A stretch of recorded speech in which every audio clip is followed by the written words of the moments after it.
Magandang umaga po sa inyo lahat. Tayo po ngayon ay nagdiriwang ng kapisahan ng pagtatampok sa krus na banal ng ating Panginoon. Kung ating pong isipin, kahit saan lugar tayo pumunta, makakita tayo ng krus. Sa ating mga bahay, meron tayong mga crucifix. Sa ating mga alahas, merong mga krus na nilalagay sa mga kwintas. Sa iba't ibang parte ng ating mga pamayanan, makakita tayo ng krus. Pero meron pong krus na walang katawan ng ating Panginoon. At merong krus na merong katawan. Kung kaya, sa araw na ito ay tinitingnan natin hindi yung Santo Cristo, kundi ang tinitingnan natin ay yung krus na pinagpakuhan sa Kanya. Noong araw, ito'y tanda ng pagpaparusa. Ito'y tanda ng pagpapahirap at kamatayan para doon sa mga tao na parusahan.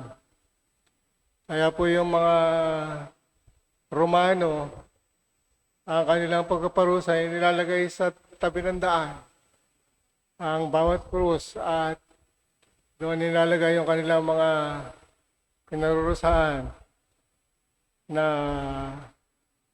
gustong iyain sa kanilang ginawa. Kung kaya sila ay nilalagay doon, pinapako at doon sila pinapatay. Meron pong pag-aaral na yung tao na ibinibitin sa krus ay hindi kadyat na mamamatay. Kundi bagkos unti-unti itong kinakapos ng hininga. Unti-unti itong nabibigatan sa kanyang katawan.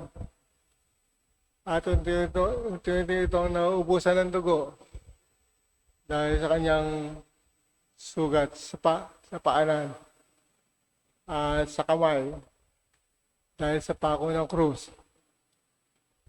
Kaya kung titingnan po natin ang pagkakaroon ng krus ay mabigat na parusa ng panahon ng ating Panginoon.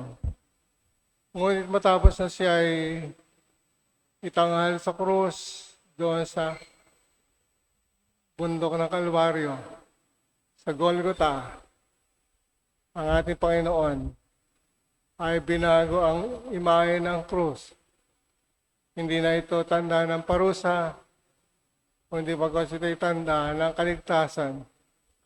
Kung kaya ang tumingin at magsabuhay ng krus na sinasabi ng ating Panginoon na sino mang gusto sumunod sa Kanya ay kinakailangan limutin ang sarili, pasanin ang kanyang krus at sumunod sa Kanya. Kung kaya kung tayo po ay bahagi ng pagsunod sa ating Panginoon, hindi tayo excuse sa pagpapasan natin ng krus. Pero tulad po na narinig natin sa unang pagbasa, dapat nating unawain na yung krus na ating pinapasan ay hindi natin pwedeng ikumpara sa krus na pinasan ng ating Panginoon. Sapagkat ang krus na kanya pinasan ay kasalanan ng buong mundo. Kung kaya hindi ganon kadali ang kanyang ginawang pagpapakasakit. Niyalay niya ang kanyang sariling buhay para sa kaligtasan. Sabi nga, kaya na lamang ang pag-ibig ng Diyos na sinugo niya kanyang bugtong anak upang magkaroon ng buhay at magkaroon ng kaligtasan. Kung kaya't gayon ang pag-ibig sa atin ng Diyos. Mga kapatid, kung titignan po natin sa unang pagbasa, yung mga taong iniligtas ng Panginoon sa pagkaalipin sa Ehipto, ay hindi pa rin nasiyaan matapos silang lumaya sa pagiging alipin. Pero dahil lamang sa pagkain sila ay nagko-complain sa Diyos dahil sa kanilang paulit-ulit na kinakain.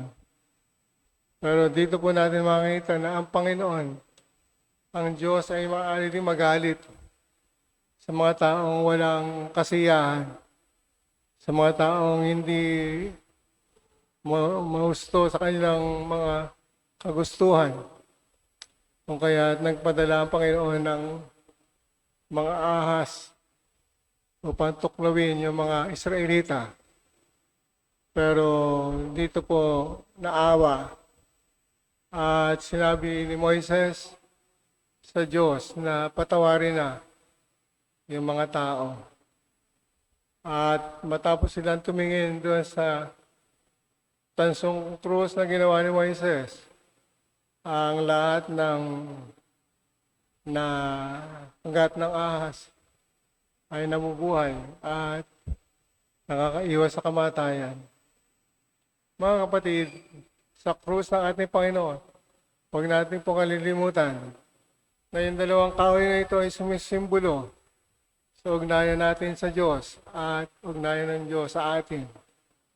Kaya yung pababang kahoy ay makita natin na nag-uunay sa atin sa Diyos sa pamagitan ng ating panalangin at pagsunod sa kanyang kalooban at pagpapasa ng krus bilang tanda na tayo nakikiisa sa kanyang pagkakaloob ng hirap at pasakit. Ngayon din naman, yung krus na pahalang ay dapat lagi nating intindihin na ito ay yung krus na ugnayan natin sa isa't isa. Kaya meron pong ugnayan ng tao sa Diyos at ugnayan ng tao sa kanyang kapwa. Kaya ito po yung dapat nating isipin. Sa ating buhay, hindi madaling magpasa ng krus. Pero kung kasama natin ang Panginoon, sa pagpapasa natin ng krus, tiyak na ito ay gagaan. At makakambit natin ang kaligtasan sapagat ang krus ay hindi na krus ng kaparusahan, kundi ito ay krus ng tagumpay at kaligtasan. Amen.